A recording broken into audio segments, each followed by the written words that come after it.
Krishna. Therefore, who doeth work rightful to do, not seeking gain from work, that man, O prince, is sannyasi and yogi, both in one, and he is neither who lights not the flame of sacrifice, nor setteth hand to task. Regard as true renouncer him that makes worship by work, for who renounceth not works not as yogin. So is that well said, by works the votary doth rise to faith, and saintship is the ceasing from all works, because the perfect yogin acts, but acts unmoved by passions and unbound by deeds. Setting result aside, let each man raise the self by soul, not trample down his self, since soul that is self's friend may grow self's foe. Soul is self's friend when self doth rule o'er self, but self turns enemy if soul's own self hates self as not itself. The sovereign soul of him who lives self-governed and at peace is centered in itself, taking alike pleasure and pain, heat, cold, glory, and shame. He is the yogi, he is yukta, glad with joy of light and truth, dwelling apart upon a peak with senses subjugate, whereto the clod, the rock, the glistering gold show all is one. By this sign is he known, being of equal grace to comrades, friends, chance-comers, strangers, lovers, enemies, aliens, and kinsmen, loving all alike, evil or good. Sequestered should he sit steadfastly meditating, solitary, his thoughts controlled, his passions laid away, in a fair still spot having his fixed abode, not too much raised, nor yet too low. Let him abide, his goods, a cloth, a deerskin, and the kusha grass. There setting hard his mind upon the one, restraining heart and senses, silent, calm, let him accomplish yoga and achieve pureness of soul, holding immovable body and neck and head, his gaze absorbed upon his nose end, rapt from all around, tranquil in spirit, free of fear, intent upon his brahmacharya vow, devout, musing on me, lost in the thought of me. That yogin, so devoted, so controlled, comes to the peace beyond, my peace, the peace of high nirvana. But for earthly needs, religion is not his who too much fasts or too much feasts, nor his who sleeps away an idle mind, nor his who wears to waste an idle mind, nor his who wears to waste his strength in vigils. Nay, Arjuna, I call that the true piety, which most removes earth aches and ills, where one is moderate in eating and in resting and in sport, measured in wish and act, sleeping betimes, waking betimes for duty. When the man so living centers on his soul the thought straitly restrained, untouched internally by stress of sense, then is he yukta. See, steadfast a lamp burns sheltered from the wind.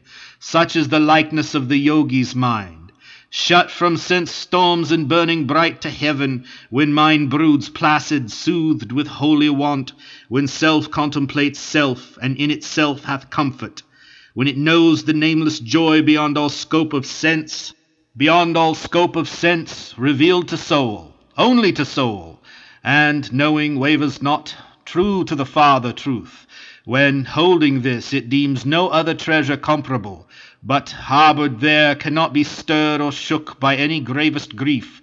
Call that state peace, that happy severance yoga, call that man the perfect yogin. Steadfastly the will must toil thereto, till efforts end in ease, and thought is passed from thinking, shaking off all longings bred by dreams of fame and gain. Shutting the doorways of the senses close with watchful ward, so step by step it comes to gift of peace assured and heart assuaged, when the mind dwells self-wrapped and the soul broods, cumberless, but as often as the heart breaks, wild and wavering from control, so oft let him recurb it, let him rein it back to the soul's governance. For perfect bliss grows only in the bosom tranquilized, the spirit passionless, purged from offense, vowed to the infinite.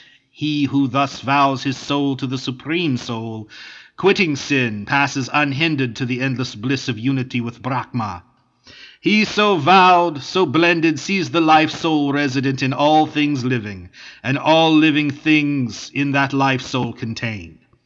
And whoso thus discerneth me in all, and all in me, I never let him go, nor looseneth he hold upon me.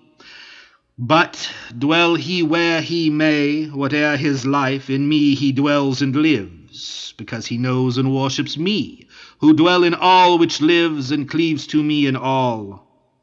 Arjuna, if a man sees everywhere, taught by his own similitude, one life, one essence in the evil and the good, hold him a yogi. Yea, well perfected. Arjuna, slayer of Madhu, yet again this yog, this peace derived from equanimity, made known by thee. I see no fixity therein, no rest, because the heart of men is unfixed, Krishna. Rash, tumultuous, willful, and strong, it were all one, I think, to hold the wayward wind as tame a man's heart. Krishna, hero long-armed, beyond denial, hard man's heart is to restrain and wavering. Yet may it grow restrained by habit, Prince, by want of self-command. This yog, I say, cometh not lightly to the ungoverned ones, but he who will be master of himself shall win it, if he stoutly strive thereto. Arjuna, and what road goeth he who, having faith, fails, Krishna, in the striving, falling back from holiness, missing the perfect rule?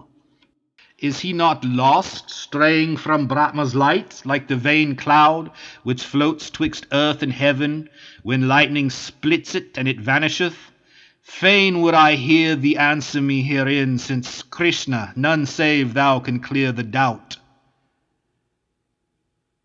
Krishna, he is not lost, thou son of Pritha, no, nor earth, nor heaven is forfeit even for him, because no heart that holds one right desire treadeth the road of loss.